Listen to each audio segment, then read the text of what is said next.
Hello, 8th class. Welcome back to our channel. We are doing the second chapter of your biology, 8th class biology का second chapter जिसमें कि हम reproduction in plants कर रहे हैं. उसमें हम second lecture कर रहे हैं इसका, जिसमें हम vegetative propagation के बारे में पढ़ने वाले हैं. फर्स्ट में हमने पढ़ा था asexual reproduction के थोड़ा सा डिटेल पढ़ा था. अब asexual reproduction का ही एक टाइप है vegetative propagation. So we are going to do that particular topic in this particular lecture. Start करते हैं. वेजिटेटिव प्रोपेगेशन क्या है कि जब प्लांट के वेजिटेटिव पार्ट से एक नया प्लांट ग्रो करता है, किसी एक प्लांट के वेजिटेटिव पार्ट से एक नया प्लांट ग्रो करता है, then we call it vegetative propagation. Propagation मतलब स्प्रेड करना, नई वैरायटीज को ग्रो करना. तो अब इसके लिए आपको ये डेफिनेशन तो ये हो गई, देखो दे रखा है, when new plants grow from the vegetative parts of a plant it is called vegetative propagation and it is a type of asexual reproduction. तो अब वेजिटेटिव पार्ट्स के होते हैं, यहाँ पे आपकी बुक में मेंशन कर रखा है रूट, स्टेम्स एंड लीव्स. इसका मतलब अगर किसी को ना समझ में आए, या in other words we can say that कि जो रिप्रोडक्टिव पार्ट्स होते हैं या सेक्सुअल रिप्रोडक्शन के लिए जो पार्ट बना है प्लांट के अंदर, वो सिर्फ एक ही पार्ट है, दैट इज़ द फ्लावर. जो फ्लावर होता है, जो फूल होता है, उसका एक काम, सिर्फ एक काम होता है, सेक्सुअल रिप्रोडक्शन की प्रोसेस को अंजाम देना या उसको कंप्लीट करना या उसको करना. तो फ्लावर्स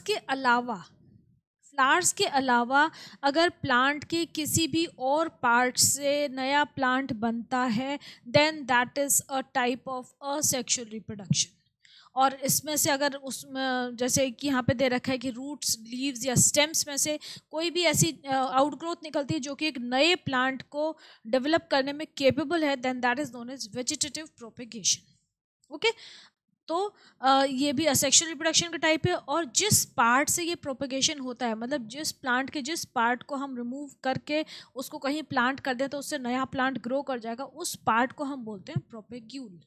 ठीक है, तो वेजिटेटिव पार्ट्स जिनसे कि वेजिटेटिव प्रोपेगेशन होता है या असेक्सुअल रिप्रोडक्शन को कैरी करते हैं, उनको हम प्रोपेग्यूल्स बोलते हैं. इसके बहुत सारे प्लांट्स हैं जो कि वेजिटेटिव प्रोपेगेशन के थ्रू ग्रो करते हैं. एग्जांपल्स हैं, कुछ एग्जांपल्स दे रखे हैं, potato, mint, ginger, sugarcane, banana. These are the some very common examples. These are the plants which grow and spread through vegetative propagation. अब वेजिटेटिव प्रोपेगेशन हमने पढ़ा किस किस के थ्रू हो रहा है, रूट्स, स्टेम्स एंड लीव्स. तो एक एक करके इसके तीनों पढ़ते हैं कि तीनों में से कैसे कैसे होता है. तो सबसे पहले vegetative propagation by stems. Stem में क्या होता है कि स्टेम जो है, कुछ प्लांट के स्टेम्स जो हैं वो ऐसे हॉरिजॉन्टली, जैसे ये ज़मीन है तो ज़मीन के साथ ऐसे लगते हुए ग्रो करते हैं. जैसे मैं आपको एक डायग्राम, जैसे ग्रास है, इसका बेस्ट एग्जाम्पल है, घास ग्रो करती है ना, जैसे सपोज ऐसे ग्रो कर रहा है प्लांट. ठीक है, इस तरीके से वर्टिकली ग्रो कर रहा है. लेकिन इसके कुछ पार्ट्स क्या होते हैं, ऐसे भी हॉरिजॉन्टली भी ग्रो करते हैं. आपने देखा होगा घास में, ग्रास में स्पेशली होता है ये, लॉन ग्रास में. तो अब क्या होता है कि जैसे ये वाला पार्ट है, I will use a different colour. अब ये वाला जो पार्ट था, ये ग्रीन कलर का सपोज सॉइल है, ये सॉइल के कांटेक्ट में आ गया हॉरिजॉन्टल वाला पार्ट, तो क्या होगा, ये वाला जो पार्ट है. ठीक है, अब क्या होगा, जब ये मिट्टी के कांटेक्ट में आएगा तो यहाँ से भी ना इसमें से रूट्स निकलनी शुरू हो जाती हैं. कहीं कहीं जहाँ जहाँ ये मिट्टी में दब जाता है वहाँ से रूट्स निकलनी शुरू हो जाती हैं and it is able to grow into a new. तो ये बहुत कॉमन मेथड है ग्रास को ग्रो करने का. और भी बहुत सारे प्लांट्स इससे ग्रो करते हैं, जैसे पुदीना, मिंट, धनिया, कोरिएंडर है ना, स्ट्रॉबेरी, ये सब भी इस तरीके से ग्रो करते हैं. तो बहुत सिंपल सा क्या है कि जो शूट्स हैं वो ग्राउंड के पैरेलल भी ग्रो करती हैं, वर्टिकल भी ग्रो करती हैं, और जो ज़मीन के पास होती हैं वो ग्राउंड के पैरेलल ग्रो करने लग जाती हैं. थोड़ी दूर में वो मिट्टी में दब जाती हैं, जो एरिया मिट्टी में दब जाता है वहाँ से रूट्स निकलनी शुरू हो जाती हैं. और अगर आप उसको मेन प्लांट से कट कर दो, अब जैसे मैं यहाँ पे इसको इस प्लांट से कट कर दूँ, इसको इस प्लांट से कट कर दूं, तो अब भी ये जो है 1, 2 और ये 3, तीन सेपरेट प्लांट्स हो गए, तीन इंडिविजुअल प्लांट्स हो गए ये. ठीक है, तो जब हम अपने आप अपना रूट्स पकड़ लेता है, वो रूट्स उसकी ग्रो करने लग जाती है, तो उसको पेरेंट प्लांट से कट भी कर दो तब भी वो एक इंडिविजुअल प्लांट में डेवलप हो जाता है. तो ये जो है, this is the method of stem vegetative propagation through stem. तो यहाँ पे दे रखा है roots and shoots develop at the nodes of the stem, जहाँ पे नोड्स होते हैं वहाँ से रूट्स और शूट्स डेवलप होनी शुरू हो जाती हैं, रूट्स नीचे चली जाती हैं, शूट्स ऊपर की तरफ ग्रो करती हैं और शूट्स में से नई लीव्स डेवलप होनी शुरू हो जाती हैं. This is known as vegetative propagation. Best example है ग्रास, स्ट्रॉबेरी, मिंट. ठीक है, एग्जाम्पल्स याद रखना. ये एग्जाम में ना एग्जाम्पल्स पूछते हैं कि कौन सा वाला मेथड से कौन सा वाला प्लांट ग्रो कर रहा है. ऑड वन आउट में पूछ लेंगे, तो ये एग्जाम्पल जरूर आपको याद रखने हैं. इसके बाद आगे अंडरग्राउंड स्टेम्स. ठीक है, अंडरग्राउंड स्टेम्स आपने 6th क्लास में भी मेरे ख्याल से पढ़े होंगे. अंडरग्राउंड स्टेम्स जो अब अलग अलग तरीके के हैं. पहले हैं जो आप पढ़ रहे हो ट्यूबर, बल्ब, राइजोम. ट्यूबर सबसे कॉमन एग्जाम्पल क्या है? पोटैटो. बल्ब का सबसे कॉमन एग्जाम्पल अनियन. राइजोम का जिंजर. ओके, अब stem tuber. The underground stem of potato is called stem tuber. It has many nodes called eyes. आलू की बहुत सारी आईज होती हैं, आपने देखा है. सपोज ये जैसे एक पोटैटो है, तो पोटैटो के ऊपर ना ऐसे बहुत सारे स्ट्रक्चर बने होते हैं इस तरीके के, ऐसे ऐसे. आपने कभी अपने घर में आलू हो तो अभी आप उठा के देखना, इस तरीके के स्ट्रक्चर्स होते हैं. तो इसको हम पोटैटो की आई बोलते हैं. और इसमें से क्या होता है कि एक नया प्लांट ग्रो कर जाता है. एक्चुअली ये ट्यूबर की आई है और नोड्स हैं ये. Actually these are the nodes. Nodes आप समझते हैं, जिस पॉइंट से एक नई लीफ या नई ब्रांच निकलती है स्टेम में, उस पॉइंट को हम नोड बोलते हैं. और दो नोड्स के बीच का जो डिस्टेंस होता है उसको इंटरनोड बोलते हैं. तो actually these are the nodes. तो आपने देखा होगा आलू अगर बहुत दिन तक रखे रहें, स्पेशली रेनी सीजन में या किसी भी सीजन में, तो उनमें से आई में से ऐसे छोटे छोटे से स्पाइक स्ट्रक्चर्स निकलने शुरू हो जाते हैं, है ना. और अगर इस पोटैटो के ये जो पार्ट है जिसमें कि एक आई प्रेजेंट है, इसमें कितनी आई है इस सर्फेस में? 5 है ना. तो अगर इस पोटैटो के इन 5 पार्ट्स को सेपरेटली आप ग्रो कर दोगे तो each of the parts is capable of growing into a new plant. मतलब एक पोटैटो में से बहुत सारी आईज निकलती हैं और काफ़ी सारे प्लांट्स ग्रो किए जा सकते हैं एक सिंगल ट्यूबर में से, पोटैटो के ट्यूबर में से. ठीक है, क्योंकि वो नोड है. और हर आई जो है that is capable of reproduction, क्योंकि उसके अंदर क्या होती है? बड होती है. तो हर आई जो है it bears a bud. When potato is cut into pieces and planted into soil, each cut part that is with an eye grows into a new plant. आई होना क्यों ज़रूरी है हर पार्ट में? ऐसे ही आलू के आप 10 पीस करके उसको ज़मीन में गाड़ देंगे, आप सो कर देंगे, तो वो हर पार्ट हर जो पीस है वो एक नए प्लांट में ग्रो नहीं करेगा. कंडीशन क्या है कि हर कट पार्ट में आई होनी चाहिए. आई क्या है? Actually it is the node which is bearing the, जहाँ से कि एक नया इंडिविजुअल प्लांट का एक पार्ट निकलेगा, एक्सिल निकलेगा. तो इसीलिए नोड होनी ज़रूरी है. वहीं से प्लांट का जो पोटैटो का ट्यूबर है उसका नया प्लांट निकलता है. Next is bulb. Underground stems of the onion, tulips, lilies, इनको हम बल्ब बोलते हैं. इनके पास टर्मिनल और एक्सिलरी दोनों बड्स होती हैं. टर्मिनल भी होती है. टर्मिनल का मतलब होता है जो कि टिप्स पे होते हैं, बिल्कुल एज पे होती है. टर्मिनल, टर्मिनल मतलब एंड किसी चीज़ का. तो टर्मिनल पे भी होती है और एक्सिल में भी होती है. एक्सिल क्या होता है? जैसे ये स्टेम है और ये इसकी ब्रांच है, तो ये वाला जो पोर्शन है, ये जो एंगुलर पोर्शन है, इसको हम एक्सिल बोलते हैं. तो एक्सिलरी बड्स भी प्रेजेंट हैं और टर्मिनल बड्स भी प्रेजेंट हैं. And they are protected by fleshy scaly leaves. They store food. New plants grow from these buds. आप अनियन खाते हो ना, तो अनियन का जो हर स्केल निकलता है दैट इज ईटेबल. तो फ्लैशी स्केली लीव्स हैं एक्चुअली वो. यहाँ पे आपको बल्ब्स ऑफ अनियन दिखा रखा है. ठीक है. Then rhizome. जिंजर आपने देखी होगी, हल्दी देखी है. तो जिंजर और जो टर्मरिक होती है वो राइजोम है. They are the branched underground stems of ginger and इनको टर्मरिक को राइजोम बोलते हैं. ये राइजोम आपने सबने देखी हुई है. जिंजर में भी आपने देखा होगा लाइन्स होती हैं, स्केली लीव्स होती हैं. वो नोड्स और इंटरनोड्स हैं. जो लाइन्स हैं वो नोड्स हैं और जो उसका बीच का स्पेस है दैट इज इंटरनोड. ठीक है. स्केली लीव्स और उसमें एक्सिलरी बड्स होती हैं. एक्सिलरी बड्स जो हैं वो नए प्लांट्स में ग्रो कर जाती हैं. ये सारे प्लांट्स आप ना ये घर में मतलब हमें आराम से देखने को मिल जाते हैं. आप आराम से लेके इसको ऑब्जर्व करके देख सकते हैं. तो ये तो हो गया वेजिटेटिव प्रोपेगेशन बाय स्टेम. अब वेजिटेटिव प्रोपेगेशन बाय रूट्स कैसे होता है? अब क्या है कि कुछ प्लांट्स के पास बड़ी बड़ी रूट्स होती हैं जिनमें कि बड्स प्रेजेंट हैं. रूट्स बड़ी है, स्वॉलन है, जो कि फूड स्टोर करते हैं. ये भी आपने क्लास 6 में पढ़ा है. तो ये इसमें क्या होती हैं? बड्स भी होती हैं. And when these buds detach from the parent plant they give rise to new plant. Example sweet potato, dahlia, cascara, asparagus, carrot, tamarind, ये सारे जो हैं किसके एग्जाम्पल्स हैं? अंडरग्राउंड रूट्स के। ये vegetative propagation by roots. Then vegetative propagation by leaves. कुछ plants की लीव्स में ही ऐसे स्ट्रक्चर होते हैं जो कि नए प्लांट को ग्रो करने में केपेबल हुए।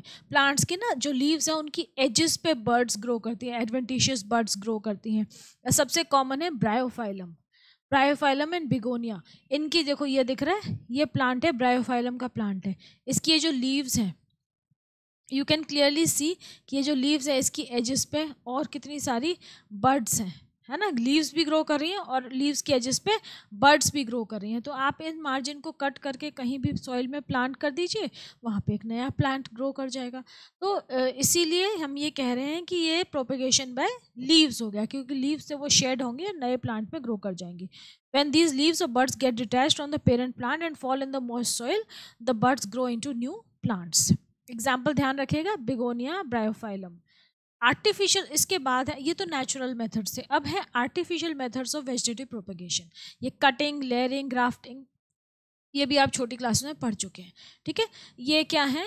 Cutting, layering, grafting, micro propagation या टिश्यू कल्चर जिसको हम बोलते हैं आजकल। तो अब सबसे पहले कटिंग। इसमें क्या है कि स्टेम का वो पार्ट जिसमें कि एक एक्सिलरी बड प्रेजेंट है उसको कट कर लेते हैं, उसको सॉइल में फेवरेबल जो सॉइल हो जिसमें कि नरिशमेंट हो, वेल वाटर्ड हो, वहाँ पे प्लांट कर दीजिए। और थोड़े दिनों बाद आप देखोगे कि वो रूट्स भी डेवलप हो जाएंगी उसमें और लीव्स भी डेवलप होनी शुरू हो जाएंगी। कंडीशन क्या है कि वहाँ पे कोई ना कोई बड ज़रूर होनी चाहिए, एक्सिलरी बड होनी चाहिए, तभी तो वो ग्रो करेगी। अगर बड नहीं होगी तो फिर वो ग्रो नहीं करेगा, ठीक है। तो ये कंडीशन होती है थोड़ी सी बस, और बाकी किसी चीज़ की ज़रूरत नहीं है। तो आप ये डायग्राम देख रहे हैं, 1 2 3 3 डायग्राम जो दे रखे हैं कि इसमें कटिंग को प्लांट कर दिया है, ओब्लिकली कट ब्रांच। अच्छा, इसमें एक और चीज़ दे रखी है इन्होंने, यहाँ पे आपको दिख रहा है कि एक कट जो लगा रहे हैं ना वो स्लांट कट लगा रहे हैं। ये देखो टेढ़ा कट लगाया है। हमेशा जब भी आप किसी की कटिंग कर रहे हो, ब्रांच की कट कर रहे हो, या आप एक्स्ट्रा कुछ कहीं पे 2 ब्रांचेस को ऐड ऑन करो, जैसे कि अभी ग्राफ्टिंग में करेंगे, तो स्टेम का ना थोड़ा सा स्लांट, जैसे ये स्टेम है तो इसके कट को ना थोड़ा सा स्लांटिंग में लिया जाता है। स्लांटिंग में क्यों लिया जाता है? देखो, एक तो तरीका ये है कि ये स्टेम है, हमने इसको ऐसे ही कट कर दिया, नॉर्मली हॉरिजॉन्टल कट दे दिया। अब यहाँ पे देखो एंगल, देखो कितना एंगल लेके कट किया है। क्यों किया है? क्योंकि ताकि ना सरफेस एरिया इंक्रीज हो जाए। देखो ये वाला सरफेस एरिया देखो और ये वाला सरफेस एरिया देखो, ऑब्वियसली ये वाला ऑलमोस्ट डबल हो गया है। तो जितना ज़्यादा सरफेस एरिया होगा उतना ज़्यादा अच्छे से वो प्लांट ग्रास्प कर पाएगा दूसरे प्लांट को और ग्रो कर पाएगा। तो देखिए यहाँ पे भी हमने स्लांट कट लिया है और इसको स्टेम कटिंग बोल रहे हैं। ओब्लिकली कट ब्रांच है, ओब्लिकली मतलब थोड़ी सी टेढ़ा काटा है हमने इसको ताकि वो अच्छे से डेवलप हो जाए। अब इसमें कुछ दिनों बाद देखो रूट्स भी डेवलप हो गई और नई लीव्स भी डेवलप हो गई, फिर इसमें फ्लावरिंग भी हो जाएगी। So this is known as cutting. Cutting के बाद नेक्स्ट मेथड क्या है? 1 सेक। नेक्स्ट इज मॉइस्ट सॉइल में डाल दिया, ठीक है, ये हो गया। ये कटिंग किस लिए यूज हो रही है? रोज, बोगनविलिया एंड शुगर केन को प्रोपेगेट करने में या ग्रो करने में यूज हो रही है। मैंने आपको बोला एग्जाम्पल जरूर याद कर लीजिएगा, तसल्ली से करो, अभी साल स्टार्ट हुआ है, आपके पास बहुत टाइम है, ध्यान से आराम से सब कुछ याद करके चलो, ठीक है। एक एक चैप्टर सही से याद करोगे, एग्जाम्पल्स तो अभी हो जाएगा, बीच बीच में आप रिवाइज करते रहो तो हो जाएगा। एकदम लास्ट में जब याद करते हैं तब बर्डन हो जाता है, ठीक है। तो ये कटिंग हो गया। Second is layering. लेयरिंग जो मैंने अभी थोड़ी देर पहले भी बताया था ना कि जैसे ग्रास की जो ब्रांच है वो ज़मीन साइड में अगर मिट्टी में दब गई और उसको फिर कुछ दिनों के लिए दबी रह गई तो उसमें से रूट्स डेवलप हो जाएंगी, फिर उसे पेरेंट प्लांट से कट भी कर दीजिए तब भी it will develop into a new individual plant. तो सेम चीज़ जो है इसको हम लेयरिंग बोलते हैं। अभी हम अगर पर्पसली करें, आर्टिफिशियल मेथड है ना, तो हम जानबूझ के करें, तो इसमें क्या किया इन्होंने कि एक प्लांट लिया है, जैसे ये वाला प्लांट है, ठीक है, इसका एक जो सॉइल के पास वाली जो ब्रांच है उसको ले लिया, सॉफ्ट सी ब्रांच होगी, सॉइल के पास है, और उसकी क्या किया, बार्क, छोटे से एरिया की ना बार्क रिमूव कर दी, अंदर वाली लेयर निकालनी है ना हमें ताकि वो जल्दी से सॉइल में ग्रो कर जाए, सॉइल के साथ अडेप्ट हो जाए, रूट्स निकलनी शुरू हो जाए, तो बार्क निकाल दी, क्योंकि बार्क प्रोटेक्टिव लेयर है, बार्क रहेगी तो इतनी ग्रो नहीं कर पाएगा प्लांट। तो फिर हमने क्या किया कि इस bark of a small portion of a lower branch is removed. Suppose हमने इतने पोर्शन की क्या की बार्क रिमूव कर दी और उसको मिट्टी में दबा दिया, क्योंकि ग्राउंड के पास ही था तो आराम से मिट्टी में दबा दिया, वो जो है पेरेंट प्लांट से टूटेगी नहीं। आपको क्या प्रिकॉशन क्या लेनी है, that particular branch should not be cut off from the parent plant, parent plant में वो अटैच ही रहनी चाहिए। तो उसको हमने बेंड करके उसको ऐसे दबा दिया और कुछ दिनों के लिए सॉइल में छोड़ा, तो वो क्या होगा कि उसमें से देखो यहाँ पे रूट्स डेवलप होनी शुरू हो जाएंगी। फिर आप उसको यहाँ से मेन प्लांट से कट कर दीजिए, कोई इशू नहीं है, this will develop into a new plant. ये क्या बन जाएगा, नए प्लांट में डेवलप हो जाएगा, and this is known as layering, क्योंकि हमने क्या किया, सॉइल की लेयरिंग कर दी उस पर। ठीक है, तो दिस इज द मेथड कि आपने bark of a small portion of a lower branch is removed, this branch is bent and the portion of the stem without bark is covered with moist soil. After that what happens? After a few days, roots develop on the buried portion of the branch. The branch is then cut from the main plant. It grows as an independent plant. This method is used to propagate guava, lemon, China rose and jasmine. ठीक है, example ज़रूर याद रखिए कि China rose को क्या बोलते हैं, हिबिस्कस रोजा सिनेसिस या शू फ्लावर भी बोलते हैं। Next is grafting. ग्राफ्टिंग का मेथड बहुत, ये भी पढ़ा है आपने, सब मेथड्स तो आप पढ़ रखे हैं, मैं बार बार क्या बोलूँ। ग्राफ्टिंग के मेथड में क्या होता है कि इसमें हम ये इसलिए हम यूज़ करते हैं कि जब हमें दो प्लांट्स को मिलाना है, सपोज हमारे पास एक ही जेनेरा के दो प्लांट्स हैं, सपोज मेरे पास दो कलर के रोज़ हैं या दो टाइप के मैंगोज के ट्री हैं या दो टाइप के गुआवा हैं, अब मैं उनको मिक्स करके एक नया कॉम्बिनेशन बनाना चाहती हूँ। मतलब जेनरा सेम होना चाहिए, स्पीशीज़ डिफरेंट हो सकते हैं, जीनस और स्पीशीज़ समझते हो ना आप लोग, उस तरीके से। हालांकि आजकल तो बहुत ज़्यादा एडवांस हो गई है हमारी साइंस, माइक्रोबायोलॉजी और प्लांट ग्राफ्टिंग में भी बहुत ज़्यादा इंप्रूवमेंट किया, लेकिन फिर भी इसमें हम क्या करते हैं कि नॉर्मली एक जेनेरा के प्लांट लेते हैं, मतलब जीनस सेम हो, जैसे रोज़ रोज़, मैंगो मैंगो, गुआवा गुआवा, उस तरीके से।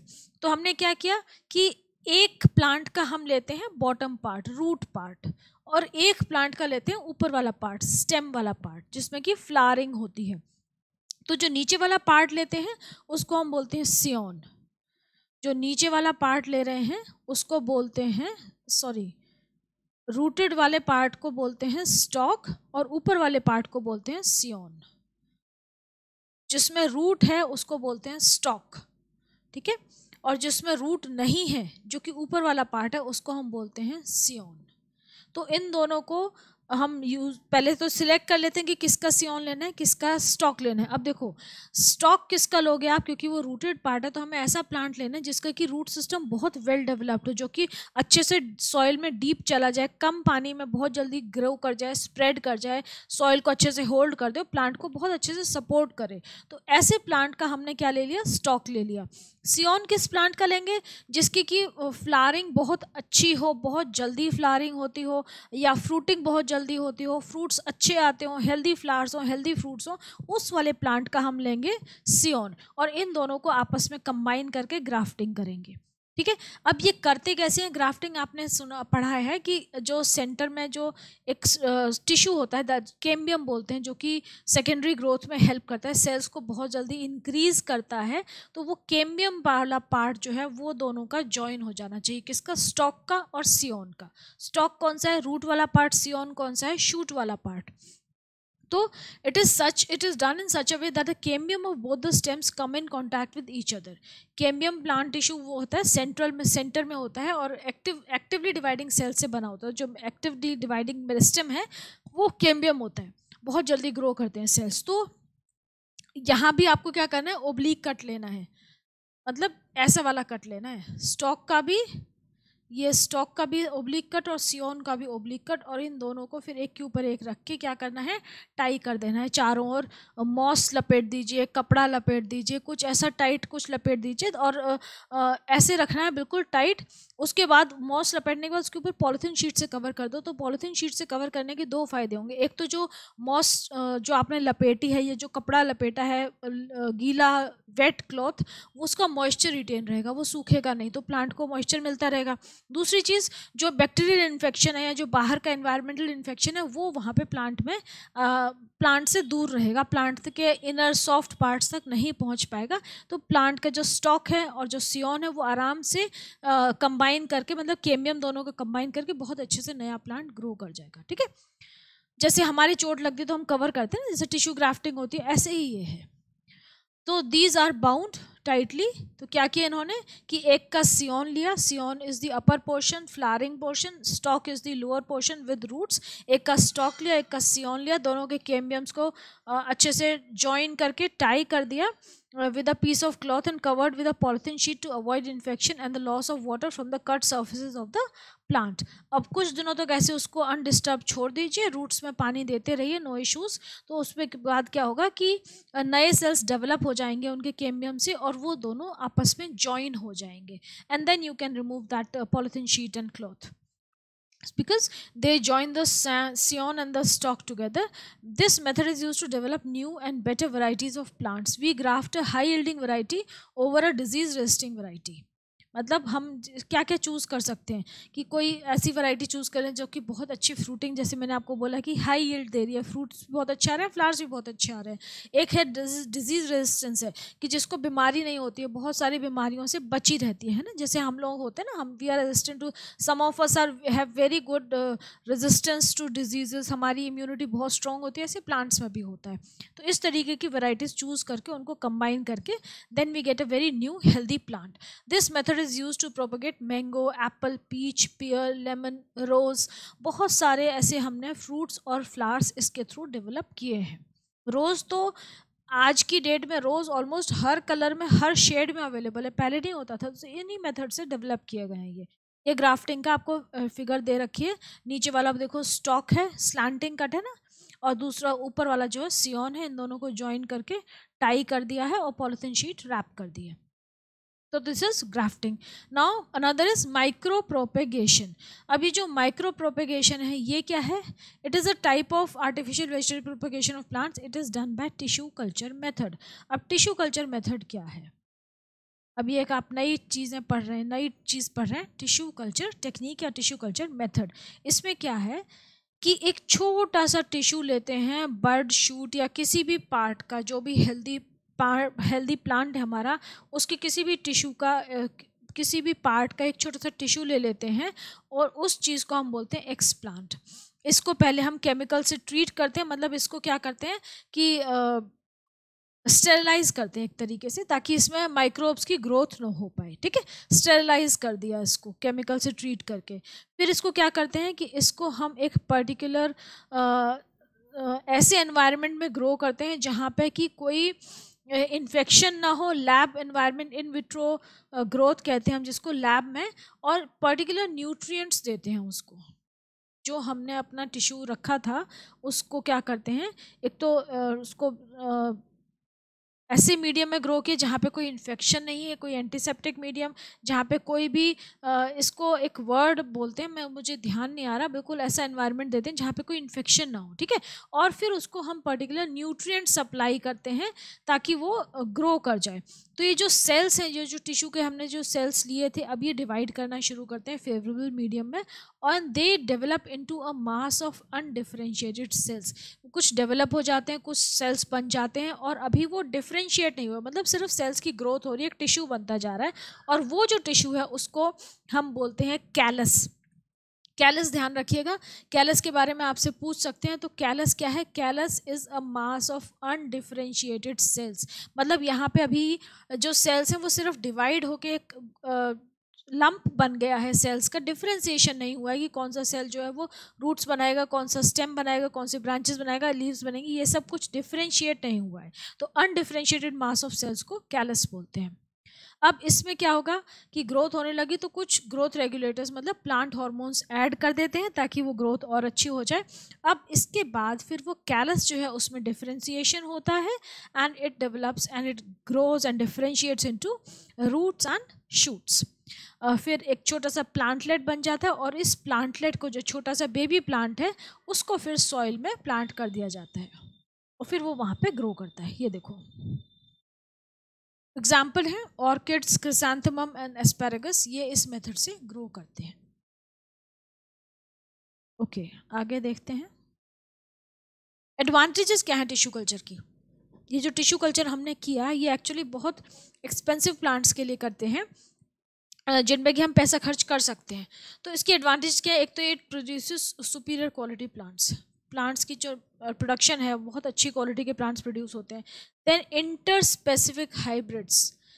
इंटरस्पेसिफिक हाइब्रिड्स हम प्रोड्यूस कर सकते हैं. इंटरस्पेसिफिक मतलब स्पीशीज़ के बीच में हाइब्रिडाइजेशन कर सकते हैं, दो स्पीशीज़ को मिला के एक नई स्पीशीज़ प्रोड्यूस कर सकते हैं. Then it is useful to grow seedless plants. Seedless plants के लिए बहुत अच्छा ऑप्शन है, क्योंकि सीडलेस प्लांट उसमें सेक्शुअल रिप्रोडक्शन तो हो नहीं सकता, तो उसको टिश्यू कल्चर के थ्रू ग्रो कर सकते हैं. लिमिटेशंस क्या है कि सारे प्लांट्स में हम इसको अप्लाई नहीं कर सकते. सारे प्लांट्स के लिए ये टेक्निक जो है वो एप्लीकेबल नहीं है, सूटेबल नहीं है, एंड इसके लिए बहुत ध्यान भी रखना पड़ता है. It is not very convenient, it is not very easy to do it, क्योंकि इसमें लैब कंडीशंस बहुत स्टेराइल होनी चाहिए और बहुत चीज़ों का इसमें ध्यान रखना पड़ता है. ठीक है, तो दैट इज़ वाई ये इसकी लिमिटेशंस हो गई. लिमिटेशंस और एडवांटेजेस दोनों ध्यान रखिएगा, ये भी क्वेश्चन आता है. Then advantages of vegetative propagation. अब वेजिटेटिव प्रोपगेशन का ही एक टाइप था ये भी, टिश्यू कल्चर. अब हमने पूरे वेजिटेटिव प्रोपगेशन की एडवांटेज पूछ रहे हैं. आपको एग्जाम में जब पूछा जाए तो ध्यान रखिएगा कि वेजिटेटिव प्रोपगेशन की पूछ रहे हैं तो पूरे को सबको कंसिडर करके लिखना. सिर्फ टिश्यू कल्चर के तो सिर्फ टिश्यू कल्चर के बारे में लिखना. तो vegetative propagation is a quick and easy method of producing new plants जो इसके थ्रू ग्रो होते हैं, जल्दी मच्योर हो जाते हैं, फ्रूट्स जल्दी आ जाते हैं उसमें, मतलब ripe we can earn money much more quickly. ज़्यादा टाइम नहीं लगता उनको, क्योंकि they need less time to mature. They bear fruits much faster than those grown from seeds. तो हम आसानी से जल्दी से ग्रो करके बेच सकते हैं, जल्दी से पैसे कमा सकते हैं. then they are exact copies of parent plant because they are produced from a single parent. तो जो पेरेंट के जीन्स हैं वो सेम आ जाते हैं, सारी गुड डिज़ायर्ड क्वालिटीज़ आ जाती हैं, लेकिन इसके साथ साथ जितनी प्रॉब्लम्स हैं वो भी आ जाती हैं. एग्जैक्ट कॉपी है वो. Then it is extremely useful for growing seedless plants. Seedless plants को ग्रो करने के लिए बहुत बहुत अच्छा मेथड है, क्योंकि इसमें किसी चीज़ की ज़रूरत ही नहीं है. बस प्लांट का एक पार्ट लिया, उसको कहीं जैसे भी जिस मेथड से हमें ग्रो करना है वो मेथड अप्लाई किया and we get a new plant. Examples banana, sugar cane, pineapple and grapes. अब इसकी डिसएडवांटेजेस क्या हैं? अभी तो हमने एडवांटेज पढ़ी, अब डिसएडवांटेज क्या है कि डिजीज़ जो पेरेंट प्लांट में होगी वो सारे की सारे जो नए प्लांट बनेंगे उनमें भी ट्रांसमिट हो जाएगी, because they are exact genetic copies. Then vegetative propagules जो हैं उनको हम स्टोर नहीं कर सकते. सीड को तो स्टोर करके रख सकते हैं, लेकिन अब इन सब को थोड़ी स्टोर कर सकते हो कि जो आप जो कटिंग्स जो ले रहे हो जिनसे ग्रो कर रहे हो वेजिटेटिव प्रोपेग्यूल से, उनको स्टोर नहीं कर सकते आप. वो तो फ्रेश काटे और यूज़ किया. Then it results in overcrowding of plants. अब इससे क्या होता है कि बहुत सारे प्लांट्स प्रोड्यूस हो जाते हैं तो ओवर क्राउडिंग हो जाती है. तो छोटे से एरिया में जहाँ पे कि लिमिटेड सॉइल या लिमिटेड न्यूट्रिएंट्स है वहाँ पे ओवर क्राउडिंग हो जाएगी, बहुत सारे प्लांट्स ग्रो करेंगे तो जो ग्रोइंग प्लांट्स हैं उनको बहुत ज़्यादा नरिशमेंट नहीं मिल पाता है, because this increases competition for sunlight, water and nutrients and it definitely affects the growth of plants, negatively affects. ठीक है. Then vegetative propagated plants can not adapt to the changing environment, क्योंकि उनके अंदर कोई भी जेनेटिक वेरिएशन नहीं हो रहा, they are exact copies of their parent plant.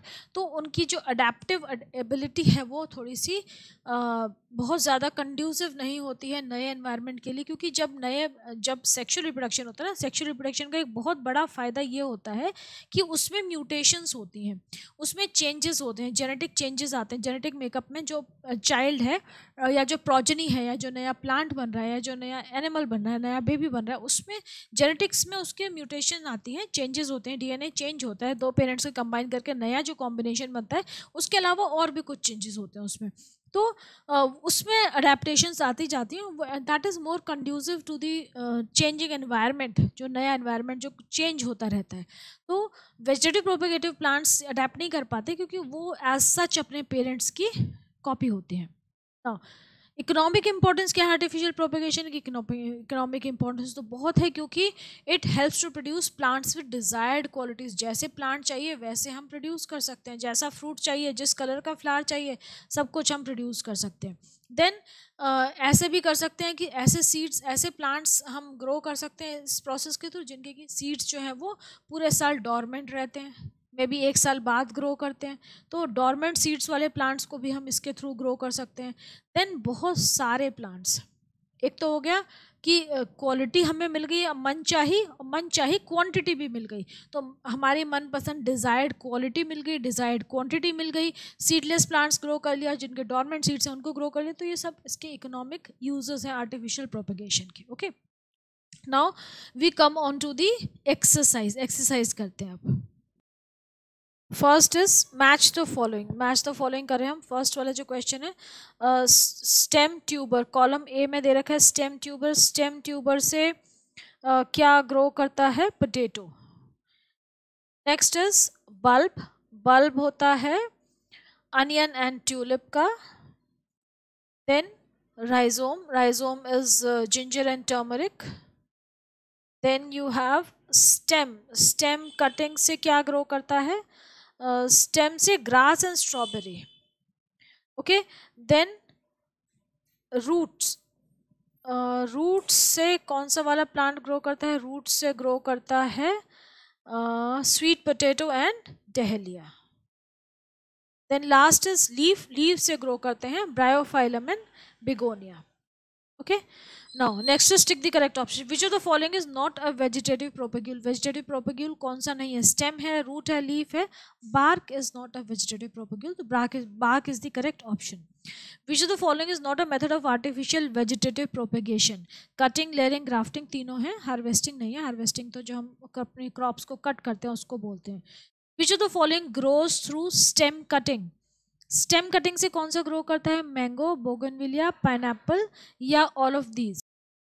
It is mainly used for bougainvillea. B option. Which of the following plants does not grow by the method of layering? Banana, mint, rose, jasmine. तो mint, rose, jasmine के लिए हम layering use करते हैं. बनाना के लिए हम layering use नहीं करते क्योंकि बनाना की जो लीव्स होती हैं वो ऐसी बिल्कुल भी नहीं होती कि आप उसको सॉइल में प्रेस कर दें तो वो दब के नए प्लांट में ग्रो कर जाएंगे, है ना. तो इसीलिए बनाना जो है बिल्कुल ही आउट ऑफ द क्वेश्चन है. Grafting is not used to propagate. Grafting किस मेथड में, किस प्लांट के लिए हम यूज़ नहीं करते हैं? तो ग्राफ्टिंग हम मैंगो के लिए यूज़ करते हैं, रोज़ के लिए यूज़ करते हैं, पियर के लिए यूज़ करते हैं. ऑर्किड्स के लिए ग्राफ्टिंग हम यूज़ नहीं करते हैं. Okay. Which of the following is not an advantage of tissue culture? Tissue culture के एडवांटेज क्या नहीं है? It produces superior quality plant. It does. It can be applied to interspecific hybrids. Yes. It is useful to grow seedless plants. Yes. It is not easy to handle. ये सारी बातें सही हैं. जो लास्ट वाला पॉइंट है ये advantage नहीं है इसका, है ना.